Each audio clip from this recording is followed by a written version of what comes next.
Welcome back, Wolfpack. Verlis here, and this is how to use Exploud. Looking at Exploud's stats, actually they're pretty solid. 104 on the hit points, not the worst. Actually, whenever you get over 100 hit points, I feel you have a very durable Pokemon that is at least going to be a 2-hit KO in most circumstances. Now, while it doesn't have an insane attack or special attack, and not the greatest speed, we know how to make this work. That by putting in some kind of move modification or speed modification, this guy can have some potential. And there's a lot of really good potential in Exploud that we'll talk about in just a bit after we look at its normal typing. I talk about normal type Pokemon a lot. Made on the top 5 types. I did a type talk about it. A lot of Pokemon normal types. Whoa. Anyway, it just has that weakness to fighting, immunity to ghost, and very standard straightforward typing that is incredibly reliable. Hopping into Pokemon Showdown, we're going to find out how to use Exploud. And that's going to be actually pretty awesome because it's a very usable Pokemon with Boomburst. Boomburst has 140 base power. That's absurd. It's also going to get stabbed, so you're going to kick that power over 200.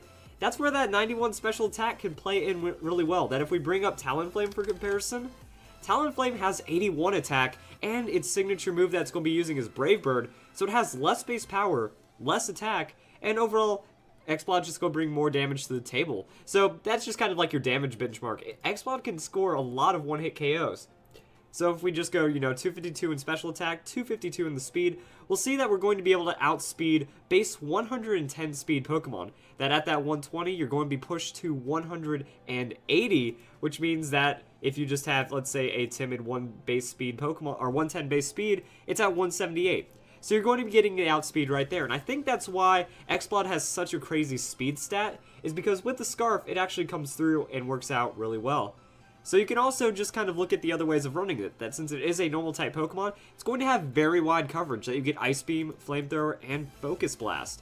Now, here's the thing that I need to make a note of. Since Boomburst's base power is so high, you pretty much always use it unless it's not going to be a very effective hit, and the other one is going to be super effective. Like Focus Blast against rock types, and that's kind of it. Like Flamethrower against Steel and Focus Blast against rock is really all that you have to worry about. Other than that, you only want to be using Ice Beam and Flamethrower if it's going to be a 4 times damage hit, because it's just not going to be enough. That 90 base power times 2 is only 180. Boomburst is still doing more than a super effective Ice Beam. Also, even when we take into account, say, Blizzard or some other move, that you're getting slightly more damage for much lower accuracy, so just stick to Boomburst and Ice Beam whenever you need to use it at the right moment.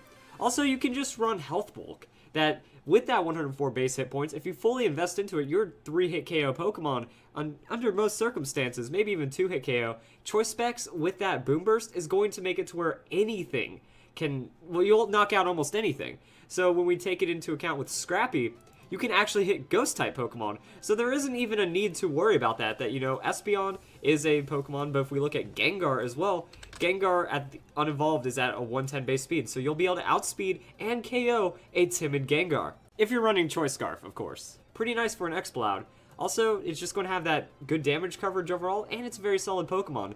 Now, one thing that is really awesome about Boomburst is if we read here, it hits adjacent Pokemon, including allies. So it hits everything on the battlefield, which means you can use it for doubles.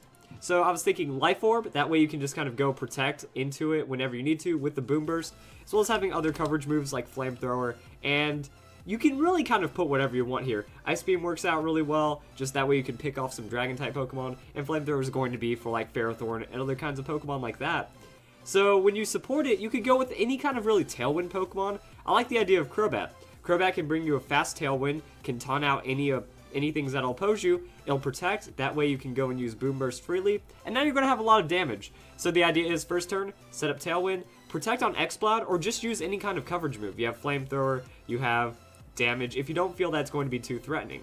Also, Crobat gets Inner Focus, so if they try to fake out your opponent, or if your opponent tries to fake you out, you're still going to get that Tailwind off, and then you just use Protect on the second turn, Boomburst on the turn after, on that turn to just really do a ton of damage to your opponent, and then Crobat has a lot of speed and power with a Brave Bird follow-up, and then Exploud has all that coverage, or it can just keep spamming Boomburst.